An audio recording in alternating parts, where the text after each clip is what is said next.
They called him the Winter Duke. Lord Nathaniel Blackwood, the Duke of Northwood, a man as cold and unforgiving as the stone of his ancestral home. A tragic vow sworn over the grave of his first wife had entombed his heart in ice. He was a man of duty of shadows, a walking portrait of grief, who swore he would never feel the treacherous warmth of love again. But vows like the seasons are destined to be broken. All it took was one woman, a woman with fire in her eyes and secrets in her past, to walk into his life and prove that even the longest winter must eventually yield to spring. The wind that swept across the moors of Northwood carried with it the scent of rain and regret. It was a scent Duke Nathaniel Blackwood knew intimately. It clung to the heavy velvet curtains in his study at Blackwood Manor, settled in the dust of untouched rooms, and seemed to rise from the very earth of the family cemetery where Lady Beatrice lay buried. For 5 years that scent had been his constant companion, a more faithful partner than his late wife had ever been. His fingers, long and aristocratic, traced the rim of a crystal glass filled with amber brandy. Outside, the autumn twilight bled across the sky, painting the manicured lawns in hues of bruised purple and grey. He wasn't a man given to drink, but on the anniversary of the vow he allowed himself this one indulgence. It was a toast to emptiness, a reaffirmation of the promise he'd made to himself he would never again allow a woman to breach the fortress of his heart. Love was a poison, a beautiful, sweet-tasting venom that left only devastation in its wake. He had learned that lesson at a cost he was still paying. His quiet solitude was interrupted by a sharp rap on the study door. "Enter!" He called, his voice a low baritone that held no warmth.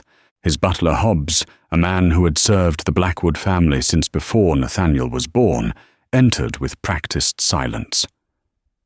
"Your Grace, a matter on the east pasture. One of the tenant's children, it seems." Nathaniel set his glass down with a decisive click. Duty, that was his shield, his purpose. The estate, the title, his younger sister Rosamond, these were the things that mattered. They were tangible, governable. Unlike a woman's heart. "What is the matter?" "A young lad, Thomas Gable, has taken a fall near the old quarry. His governess is with him. Dr. Albright has been summoned, but she refuses to leave the boy's side." The east pasture was his. The quarry, though disused, was his responsibility. He grabbed a heavy woolen coat from the stand by the door and strode out into the fading light, Hobbs trailing behind. The air was crisp, carrying the first real bite of the coming winter. As he approached the cluster of figures gathered near the rocky outcrop, he saw the small form of the boy on the ground, wrapped in a blanket, and a woman kneeling beside him, her back to him. She was speaking in a low, soothing voice, her hand stroking the boy's forehead. Dr. Albright was packing his bag, a grim set to his mouth. "Your Grace," the doctor said, bowing his head slightly. "The boy has a broken leg, a nasty break, but he will recover. Thanks to this young lady's quick thinking, it wasn't made worse." Nathaniel's gaze fell upon the woman as she finally looked up. He had expected a flighty, panicked girl. He was met instead with a steady gaze from eyes the color of moss after a storm. Her face was pale, smudged with dirt, but her expression was one of calm competence. Her bonnet had fallen back, revealing a knot of rich auburn hair, coming undone loose tendrils, framing a face that was more striking than beautiful. There was an intelligence in her features, a strength in the set of her jaw that was unexpected. "You are the boy's governess?" Nathaniel asked, his tone clipped and impersonal. Catherine Holloway rose to her feet, brushing the dirt from her simple but well-made dress. She didn't curtsy immediately, her first instinct being to assess the formidable man before her. The Duke of Northwood was even more imposing in person than the village gossip suggested. Tall and broad-shouldered, With hair as black as a raven's wing and eyes the colour of a winter sky, he looked less like a lord and more like a Gothic king from some ancient tragic tale. "I am Miss Holloway, Your Grace," she said, her voice clear and without the tremor of deference he was accustomed to. "And this is your land. This quarry is a disgrace. It ought to be fenced." Nathaniel's eyebrows drew together. No one, least of all a provincial governess, spoke to him with such audacity. "The quarry has been there for a century, Miss Holloway.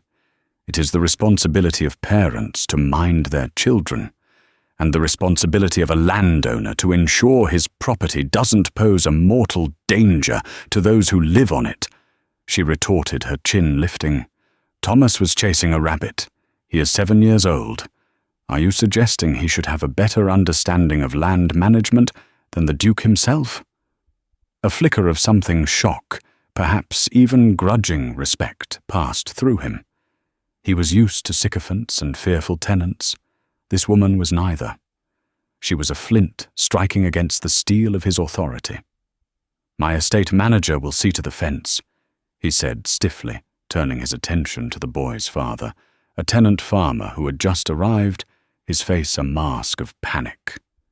Nathaniel handled the situation with brusque efficiency, ensuring the boy would be transported home safely, and that Dr. Albright's fees would be sent to the manor. Throughout the proceedings, he was acutely aware of Miss Holloway. She stood silently, her arms crossed, watching him. Her gaze was unnervingly perceptive, as if she could see past the ducal coronet and into the barren chambers of the man beneath. As the farmer carried his son away, Catherine finally turned to the Duke. "Thank you for your assistance, Your Grace." The words were polite, but her tone suggested she was merely observing a social nicety. "It was my duty." He replied the word a shield. A fence would be a more permanent fulfillment of that duty. He found himself clenching his jaw.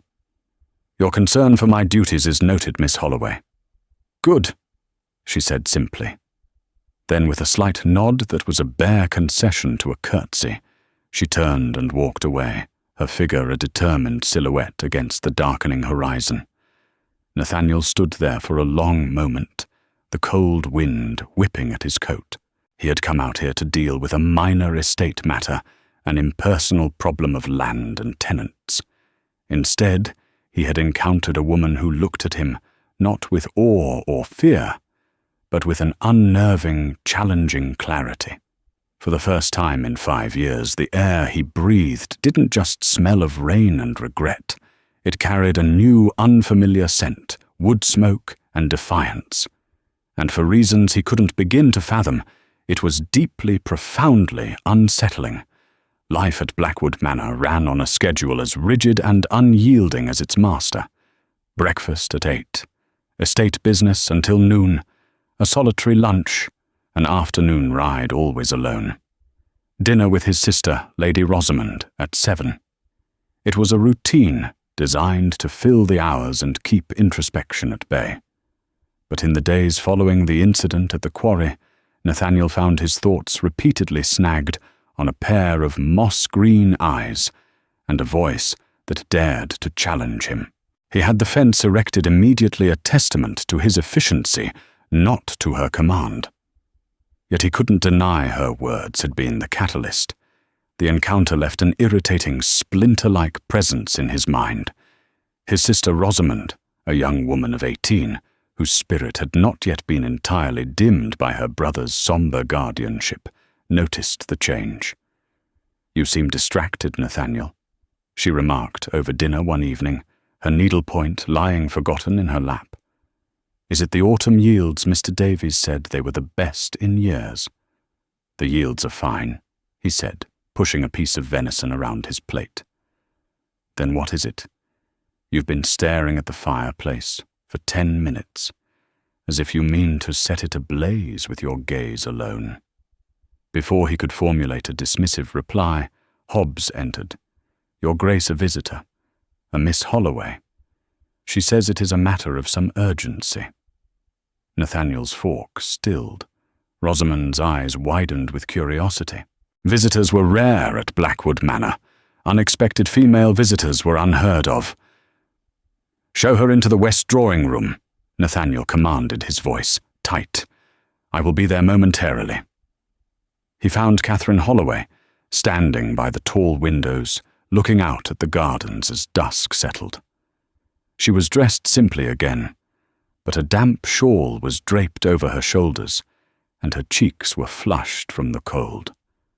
She turned as he entered, her expression not of a supplicant, but of a woman on a mission. "Your Grace," she said, forgoing any pleasantries. "I apologize for the intrusion, but I needed to speak with you. It's about the Gable family." "I have seen to the doctor's bill. The boy is recovering," he stated flatly. "He is, but his father is not. Mr. Gable has been dismissed from his position at the mill." Nathaniel felt a familiar wave of irritation. "His employment is a matter for the mill owner, not for me." "The mill owner, Mr. Croft rents the property from you," she countered, taking a step forward. "He dismissed Gable because the man missed 2 days of work to care for his son. Croft called it dereliction. I call it cruelty. Your tenant is about to be evicted, unable to pay his rent because his son was injured on your unenclosed land." Her logic was impeccable, her argument laid out like a general's battle plan. She was connecting his responsibilities in a way he had deliberately kept separate. Each was a box to be ticked, a duty to be fulfilled in isolation. She was weaving them together, forcing him to see the whole tapestry of consequence. "Mr. Croft's management practices are his own affair." Nathaniel insisted, his voice colder than he intended. "Are they? When they result in the suffering of your people, the people who look to you for protection, what is the purpose of a title of all this land and wealth, if not to shield the vulnerable who depend on you?" Her words struck a nerve deep inside him. It was the same question he had asked himself in the dark days after Beatrice's death. What good was his power if he couldn't command happiness, if he couldn't prevent tragedy? His solution had been to retreat, to manage, without feeling, to rule, without engaging. Miss Holloway was demanding he engage. "You overstep, madam." He said the words, a last line of defense. "Do I?" she asked, her voice softening slightly, but losing none of its intensity. "Or have you simply retreated so far behind these stone walls that you can no longer hear the pleas of those outside?" Just then, the drawing-room door creaked open, and Rosamond peeked in her face, alight with unabashed curiosity. "Oh, forgive me. I did not mean to interrupt." Catherine's demeanor shifted instantly. A warm, genuine smile touched her lips. "Not at all, my lady. I was just leaving." "You are Miss Holloway, aren't you?" Rosamond said, stepping fully into the room. "The new companion to old Mrs. Gable Thomas's grandmother. The whole village is talking about how you saved the boy's life." Nathaniel watched, bemused, as his reclusive sister, who was usually shy around strangers, practically beamed at the governess. "I did very little," Catherine said with humility. "I am only here now, trying to ensure the family does not suffer further for the accident." Rosamond looked from Catherine to her brother's thunderous face, her expression one of dawning understanding. "Nathaniel, surely you can speak to Mr. Croft. He values your patronage above all else." He was cornered by a bold governess and his own sister's compassionate plea. To refuse would be to prove Miss Holloway's accusation that he was a duke, in name only a man walled off from the world. With a sigh that felt as if it were dragged from the depths of his soul, he relented. "Very well. I will have a word with Croft in the morning." A wave of relief washed over Catherine's face, so profound and unguarded that it took him by surprise. It was a glimpse of the woman beneath the warrior. "Thank you, Your Grace," she said, and this time the words were imbued with genuine gratitude. "Don't thank me yet," he grumbled. "Croft is a stubborn man." "But you are a duke," Rosamond chirped, smiling brightly at Catherine. "He will listen." As Catherine prepared to leave, Rosamond impulsively added, "You must come for tea soon, Miss Holloway. I should like to hear more about your work. It has been an age since we had a new face at the manor." Nathaniel opened his mouth to protest, but a pleading look from his sister and a flicker of amusement in Catherine's eyes silenced him. He was being outmaneuvered in his own drawing room. "I would be honoured, Lady Rosamond," Catherine replied with a graceful curtsy. After she was gone, a fragile silence filled the room. "She is formidable," Rosamond said, finally, a note of awe in her voice. "She is impertinent," Nathaniel corrected. "Perhaps," Rosamond conceded, a sly smile playing on her lips. "But she is also right, and I do believe she is the first person to win an argument with you since I learned to speak." Nathaniel returned to the fireplace, staring into the flames. He had yielded. He had allowed this stranger to penetrate his defences and alter his course of action. It was more than an argument won. It was a subtle shift in the foundations of the world he had so carefully constructed. Miss Catherine Holloway was not just a splinter in his mind anymore. She was a seed planted in the frozen ground of his life, and he had the unnerving premonition that against all odds, it was beginning to take root. True to his word, Nathaniel spoke with Mr. Croft. The conversation was brief and pointed. The Duke's displeasure was a powerful currency in Northwood, and by the following day, Mr. Gable was reinstated at the mill with an apology. News of the Duke's intervention and the governess who had prompted it became the talk of the village. For the first time in years, a story about the Duke circulated that wasn't tinged with tragedy or cold distance.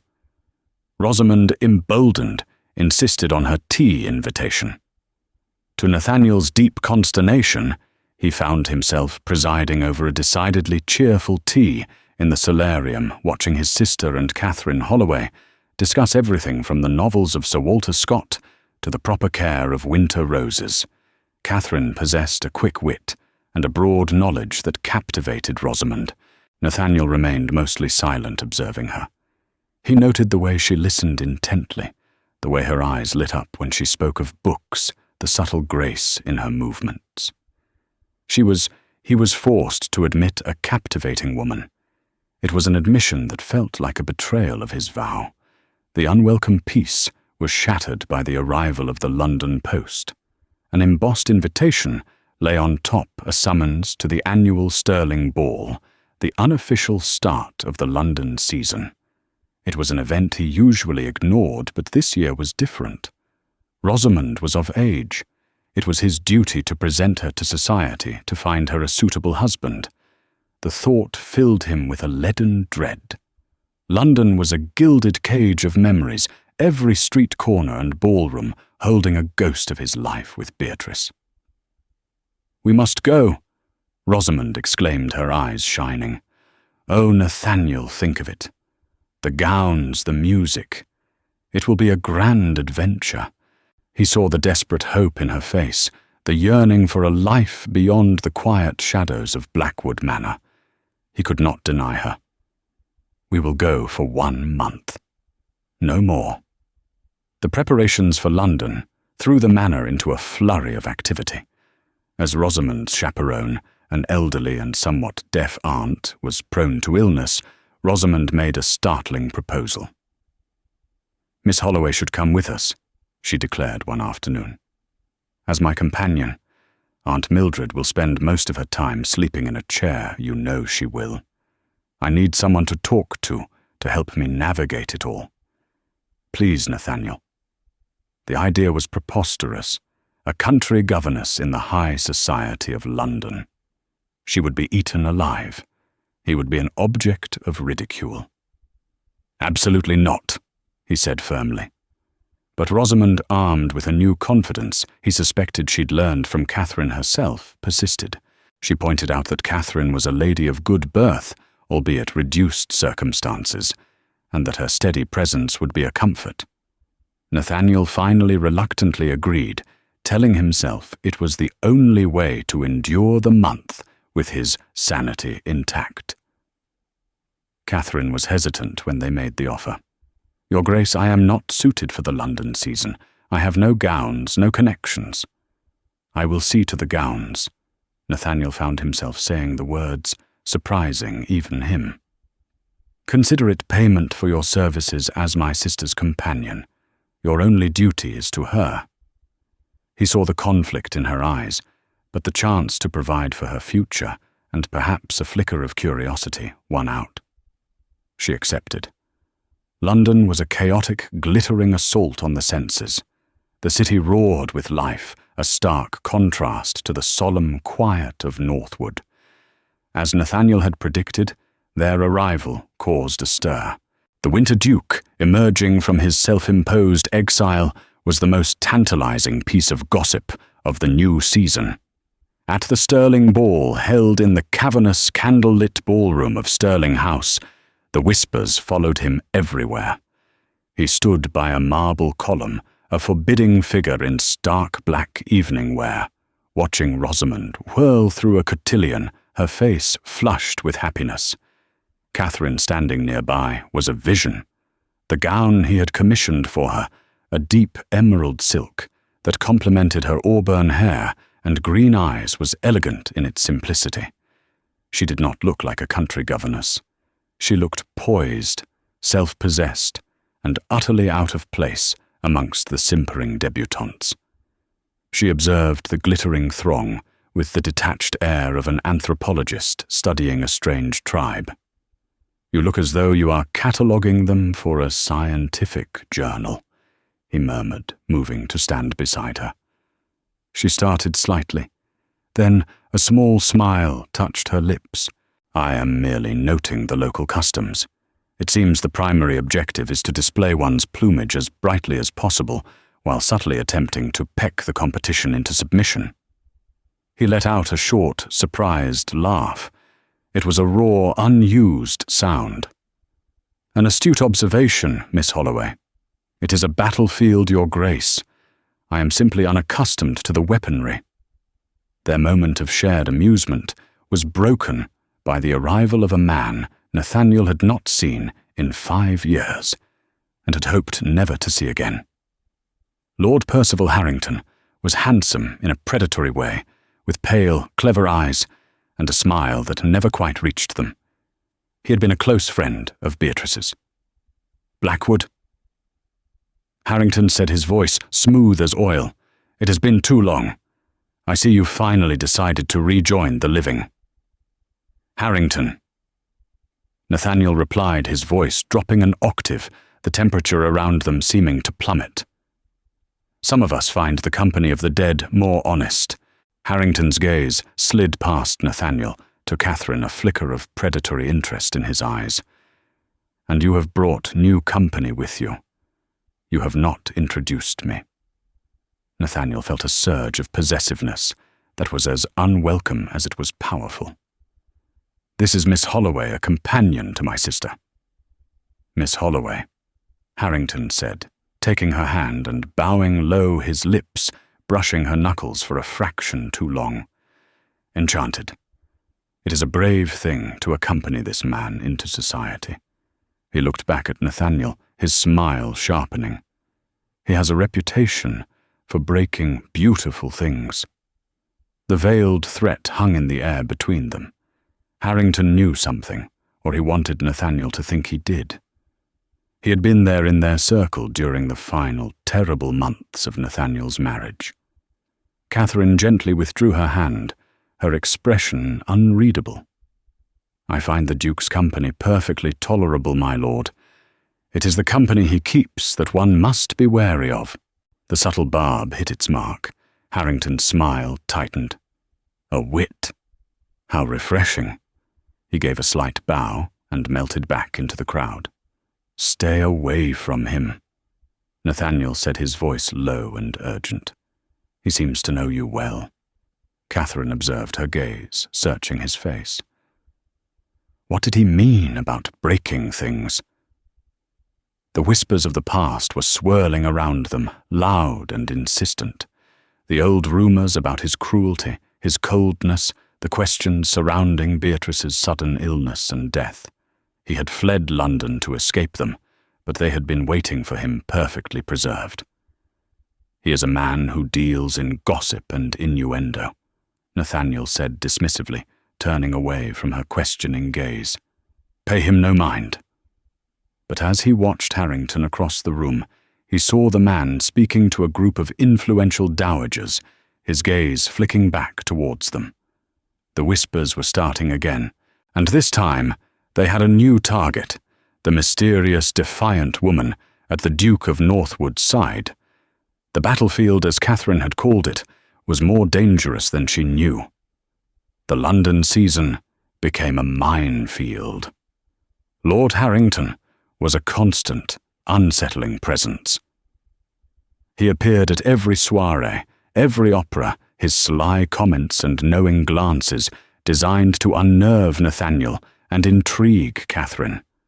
He would compliment her intelligence, lament her position as a mere companion, and drop subtle hints about Nathaniel's dark moods and tragic history.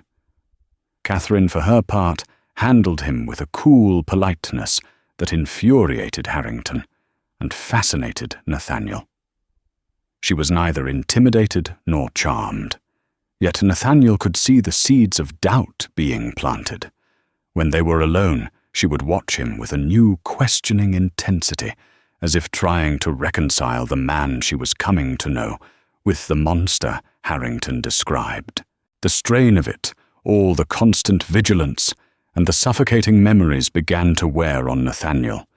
His control, the iron discipline he had cultivated for 5 years, was fraying. The cause was not just Harrington or the whispers, but Catherine herself. He found himself seeking her out in crowded rooms, his eyes automatically searching for her emerald green gown. He looked forward to their brief, stolen conversations, her sharp insights, a welcome relief from the vapid chatter of the tongue. He was beginning to feel again, and it terrified him. The breaking point came at the Vauxhall Gardens masquerade. It was a warm, starlit night, the gardens filled with laughter music and the flickering glow of 1,000 lanterns. Rosamond had been claimed for a dance by a shy but respectable young viscount, and Nathaniel found himself alone with Catherine near a shadowy rose-scented alcove. She wore a simple silver mask, but he would have known her anywhere. "Does it ever feel real to you?" she asked quietly, her voice barely audible over the orchestra. "All this performance and pageantry." "It is the only reality these people know," he replied, his gaze fixed on her profile, the soft curve of her jaw illuminated by a nearby lantern. "I think I prefer Northwood," she confessed. "The wind on the moors is more honest than any conversation I have had in this city." "So do I," he admitted, the truth of the word surprising him. He had never preferred Northwood before. He had simply endured it. But now the thought of its quiet solitude with her there held a strange appeal. A waltz began, a slow, hypnotic melody. Before he could stop himself, before the vow could scream its protest in his mind, he heard himself say, "Dance with me, Catherine." It was the first time he had used her given name. It felt both foreign and intimately familiar on his tongue.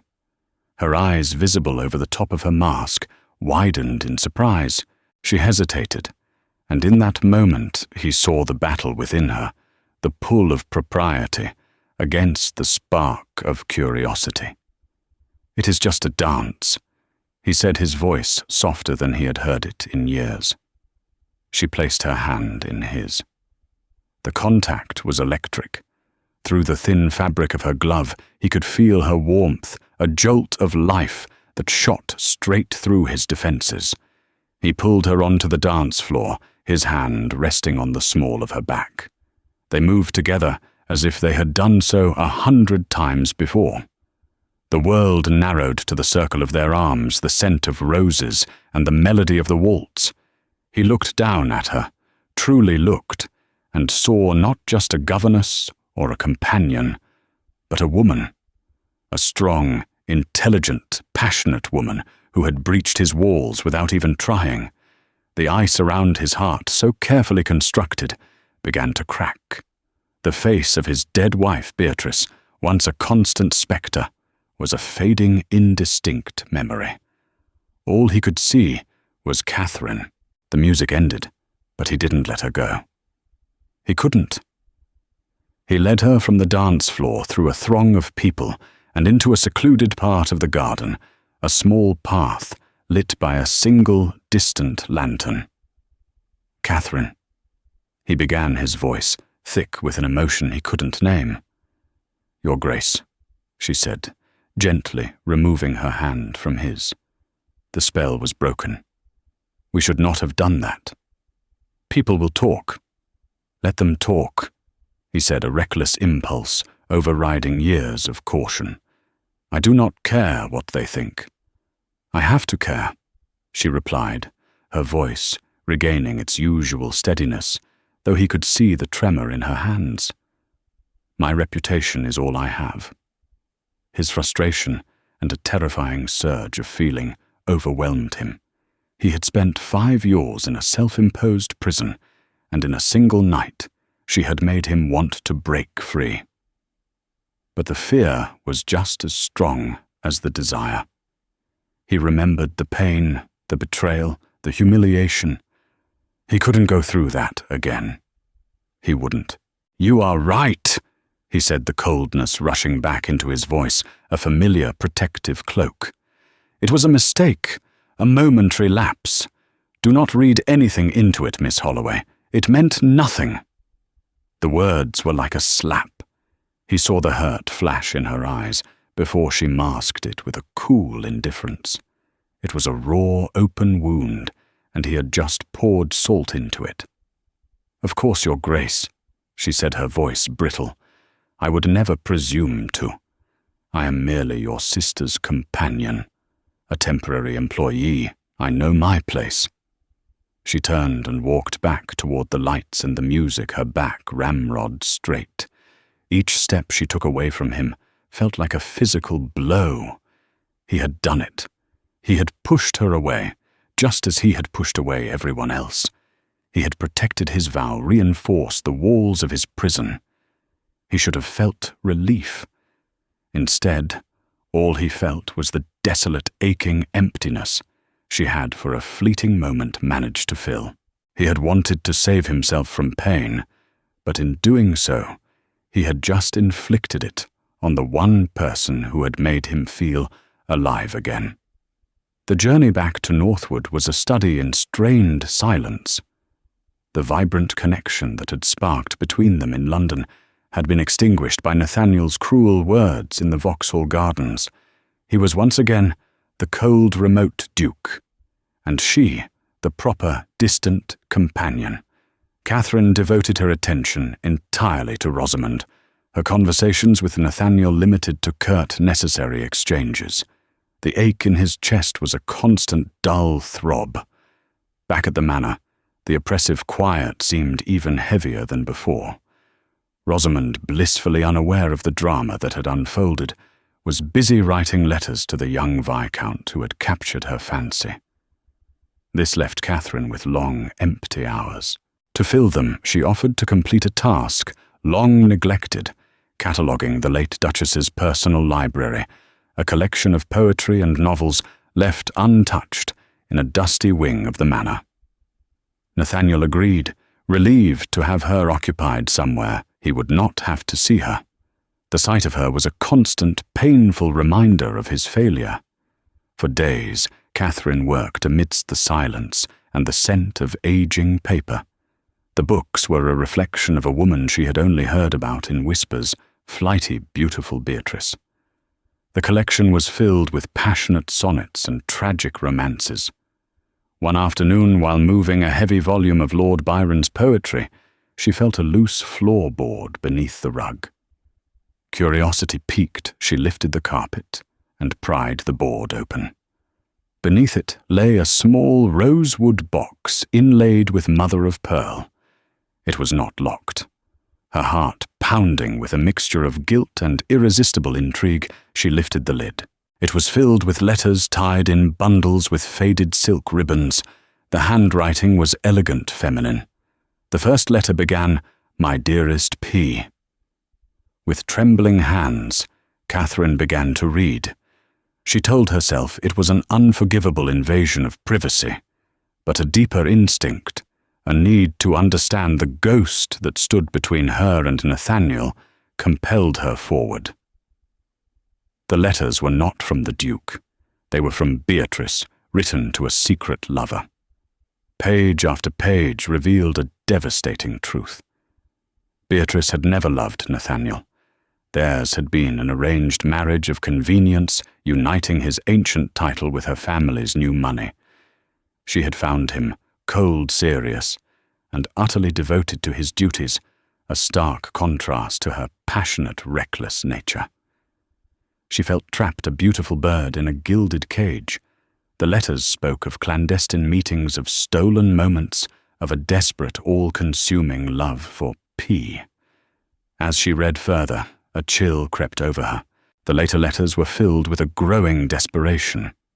P was pressuring her, speaking of running away together, but he needed money, a great deal of it, to secure their future abroad.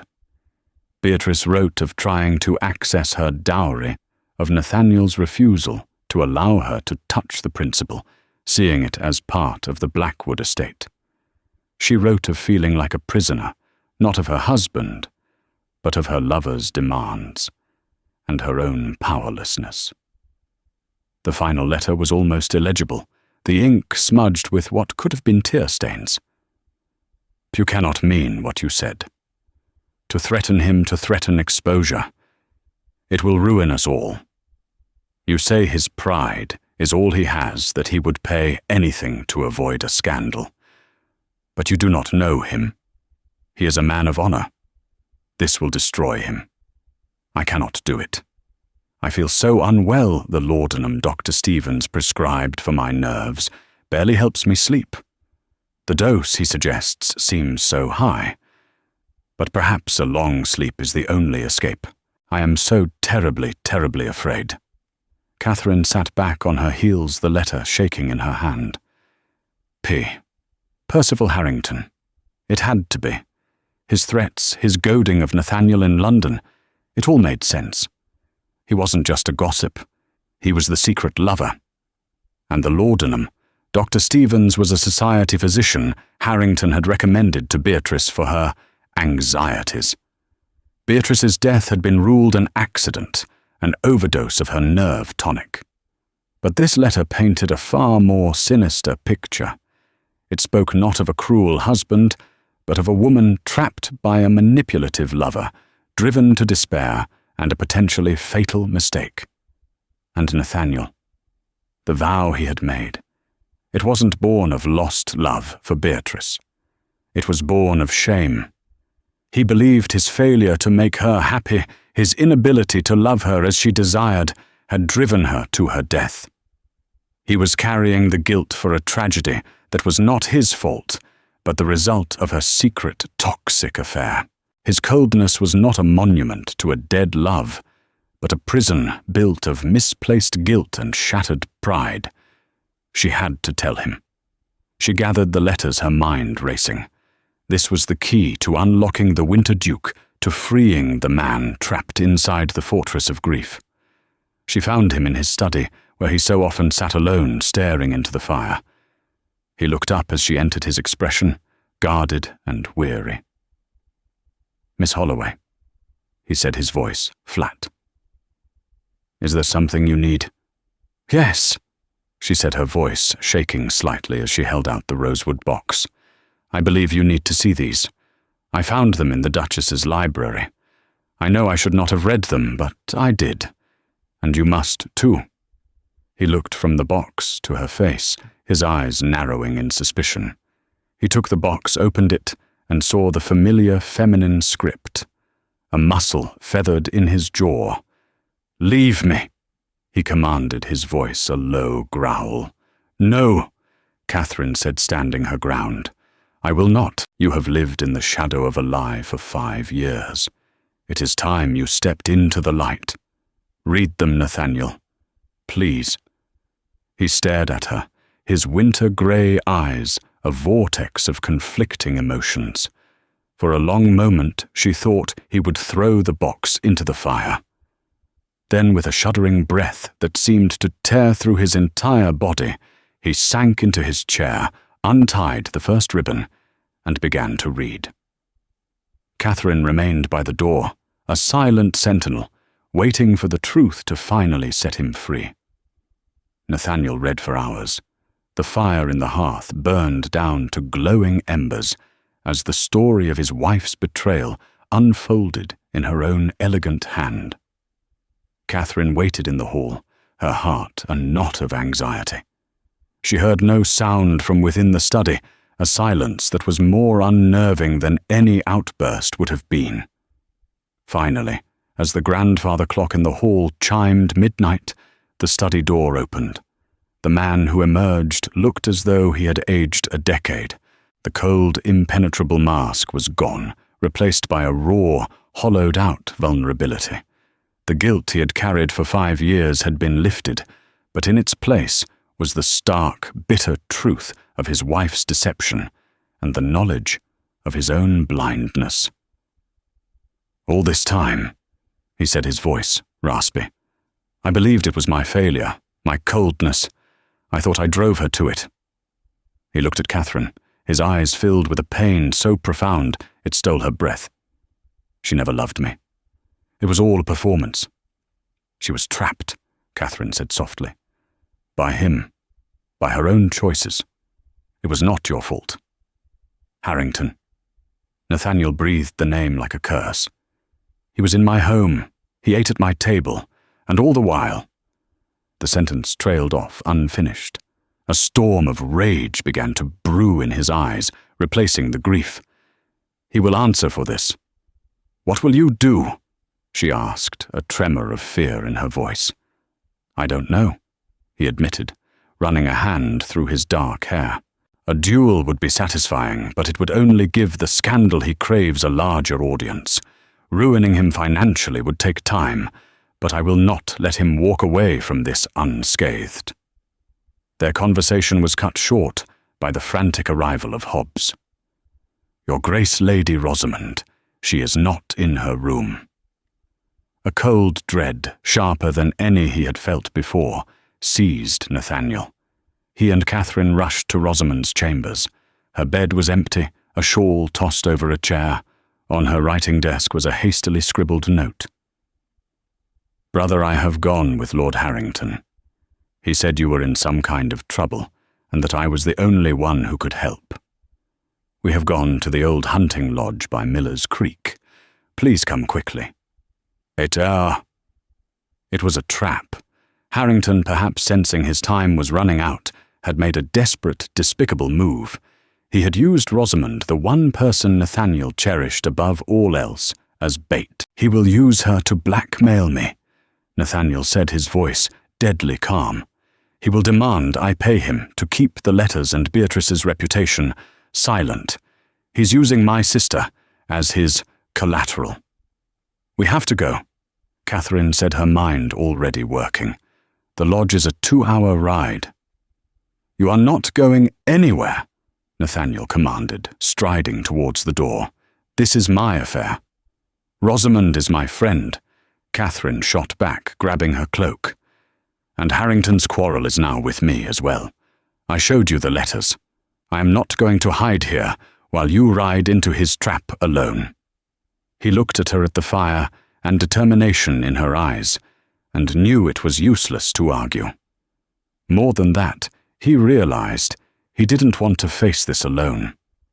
For the first time, he was not pushing her away. He was letting her in. "Saddle 2 horses," he yelled to a stable boy. "The fastest you have." They rode through the night, the wind tearing at them, the moon a sliver of bone in the inky sky. They didn't speak, their shared purpose a silent bond between them. The hunting lodge was a dark, isolated shape against the trees. A single lamp burned in a lower window. Nathaniel dismounted, pulling a heavy riding crop from his saddle. "Stay here," he ordered Catherine in a low voice. "Like hell I will," she whispered back, her face set. "He expects you to come through the front door enraged. Let's not give him what he expects." Her mind was sharp, tactical. While Nathaniel's instinct was for a direct assault, hers was for strategy. She pointed to a small trellis on the side of the lodge leading up to a balcony. "You distract him. I'll find Rosamond." He hesitated for only a second before nodding. He trusted her. The realization was as profound as it was startling. Nathaniel strode to the front door and kicked it open with a splintering crash. "Harrington!" He roared, his voice echoing through the small lodge. Lord Harrington was sitting in a chair by the fire, a glass of wine in his hand. Rosamond was on a sofa opposite him, her face pale with fear and confusion. "Blackwood," Harrington said with a lazy smile, showing no surprise. "Punctual as always. Your sister and I were just having a most interesting conversation about family secrets." "Let her go, Harrington. This is between you and me." "Everything in due time," Harrington purred, taking a sip of wine. "First, we discussed terms. A certain sum, let's say £50,000 for my silence and the return of your dear, naive sister." While their tense standoff began, Catherine scrambled up the trellis, her skirts catching on the thorns. She slipped through the unlocked balcony doors into an upstairs bedroom and crept down the darkened hallway. She could hear their voices below. Peeking around the corner, she saw Rosamond, terrified, but unharmed. She saw the pistol resting on the small table next to Harrington's wine glass. She had to create a diversion. Her eyes scanned the hall and landed on a heavy decorative suit of armor standing in the corner. It was a long shot. Back in the main room, Nathaniel was taking a step forward.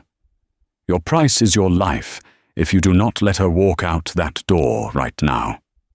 Threats so brutish, Blackwood, Harrington sneered his hand, moving casually towards the pistol. "You see, I know your weakness. It isn't love, it's pride, honor. You'd pay anything to keep the world from knowing your perfect Duchess died in despair over another man." At that moment, a deafening crash echoed from the hallway above. The suit of armor, shoved with all of Catherine's might, toppled down the wooden staircase, clattering and banging like a host of demons. Harrington jumped to his feet, momentarily startled, his eyes darting towards the sound. It was the only opening Nathaniel needed. He launched himself across the room, not for Harrington, but for his sister. He grabbed Rosamond, shoving her behind him, just as Harrington recovered and snatched the pistol. "Don't move, Blackwood," Harrington shouted, leveling the gun. "It's over," Nathaniel said, his body shielding his sister. From the top of the stairs, Catherine appeared, a heavy iron poker from an upstairs fireplace held in her hands. "He's right, Lord Harrington," she called out. "It's over." Harrington was trapped, his eyes flicking between Nathaniel and Catherine. His sneer turned into a snarl of pure desperation. He aimed the pistol not at the Duke, but at Catherine. "The clever little governess! You should have stayed in the library." He fired. Rosamond screamed, but Nathaniel had anticipated the move. In the split second, Harrington shifted his aim. Nathaniel lunged, throwing his body sideways. The bullet meant for Catherine's heart tore through the fleshy part of his left arm instead. He grunted in pain, but didn't stop. He slammed into Harrington, sending them both crashing to the floor. The pistol skittered away into a corner. The fight was brief and brutal. Years of suppressed rage fueled Nathaniel as he subdued the other man. When it was over, Harrington was a gasping, bruised heap on the floorboards. Catherine and Rosamond rushed to Nathaniel's side, tearing a strip from Catherine's petticoat to stanch the bleeding from his arm. "You're hurt," Catherine cried, her hands trembling as she tied the makeshift bandage. He looked at her, ignoring the searing pain in his arm. He saw not fear in her eyes, but a fierce, protective light.